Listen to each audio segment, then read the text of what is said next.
qu'il y a de la puissance lorsque tu donnes ton temps au Seigneur. Prendre du temps pour Dieu, avec Dieu, dans la prière, dans sa parole, dans la méditation, il y a bien plus de puissance qui nous est accessible à ce moment-là qu'on peut le croire ou le penser. Et le roi David avait bien, lui, compris cela. Il va dire dans le psaume 84, verset 11, mieux vaut un jour dans tes parvis que 1000 ailleurs. Je préfère me tenir sur le seuil de la maison de mon Dieu plutôt que d'habiter sous les tentes de la méchanceté. Et puis là, il donne les raisons. Car l'Éternel Dieu est un soleil et un bouclier. L'Éternel donne la grâce et la gloire. Il ne refuse aucun bien à ceux qui marchent dans l'intégrité. Heureux l'Éternel des armées, heureux l'homme qui se confie en toi. Quelle prière extraordinaire. David, je pense que quand il était jeune en tant que berger, lorsqu'il surveillait les brebis de son papa, il a dû apprendre à passer des heures. Il était musicien, à jouer de la harpe, du luth à l'époque, à adorer Dieu. Il s'est rendu compte que passer du temps dans la présence de Dieu, passer du temps dans la prière, ça libère beaucoup de puissance. Et c'est pour ça qu'il dit ici, 1 heure, un jour dans tes parvis, un jour, vaut mieux que 1000 ailleurs. Il dit, un temps dans ta présence, un temps même, et là, il n'est même pas pleinement, il est au seuil, il approche, il est à l'entrée de la maison de Dieu. Il dit, un jour sur tes parvis, je dis, je suis même pas dedans, je suis proche, c'est mieux que 1000 ailleurs. Il est en train de dire, vaut mieux que je sois proche de la demeure de mon Dieu que être dans des châteaux de la méchanceté. Voilà ce qu'il est en train de dire. Parce qu'il avait compris que passer du temps avec Dieu libère des bénéfices et des avantages incroyables qu'on ne peut-être mesure pas, mais lorsque tu lui fais confiance et que tu crois en lui, eh ben, quelque chose réellement se passe. Et il va dire qu'est-ce qui se passe. Il va dire, car l'Éternel Dieu est un soleil. Il va dire, s'il est en train de dire ici, que tu passes du temps avec Dieu, alors il va te donner cette lumière qui va chasser les ténèbres dans ta pensée, qui va chasser les ténèbres dans ton cœur. Il est un soleil, il va briller en toi et au travers de toi. Ensuite, il va dire, il est un bouclier, il va te défendre. Passer du temps avec Dieu sans te rendre compte, Dieu travaille derrière la scène et il va te défendre contre les attaques de l'ennemi. Que tu passes du temps, toi tu passes du temps vers Dieu et sans te rendre compte, il t'éclaire, sans te rendre compte, il te défend. Et ensuite, il dit, l'Éternel donne grâce.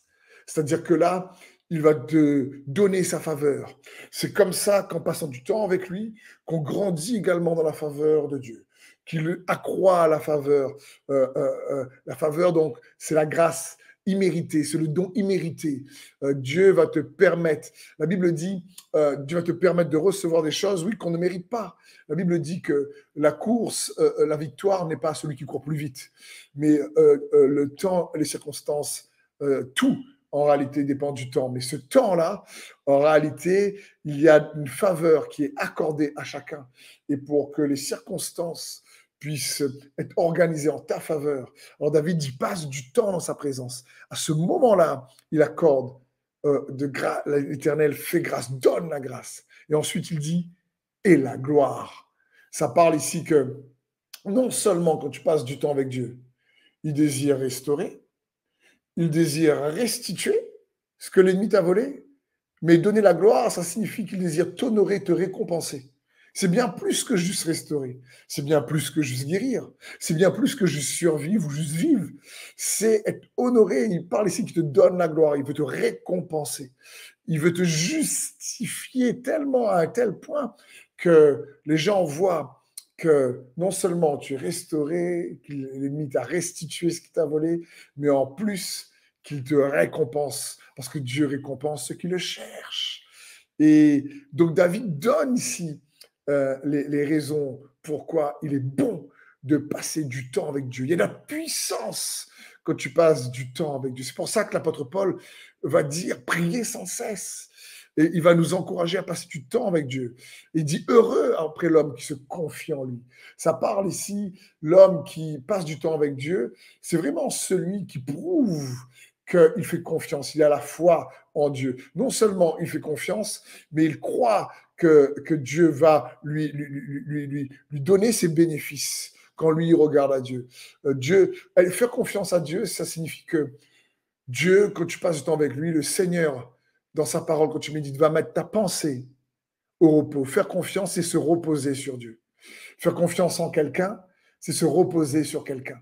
Jésus dit, venez à moi et je vous donnerai du repos. Prenez mon joug sur vous et mon fardeau, car je suis doux et humble de cœur. Recevez mes instructions. Quand on reçoit ces instructions, qu'on passe du temps en sa présence, on médite sa parole, on prie, on le cherche, automatiquement, il va mettre notre âme au repos. C'est-à-dire, nos pensées vont se reposer. C'est très important. Les pensées dans la réalité de l'esprit sont un lieu. Quand la Bible dit ne donne pas accès au diable, le mot accès, c'est le mot topos. Ça va donner topographie. Les faux raisonnements sont des forteresses dans la réalité de l'esprit. C'est-à-dire, c'est un lieu.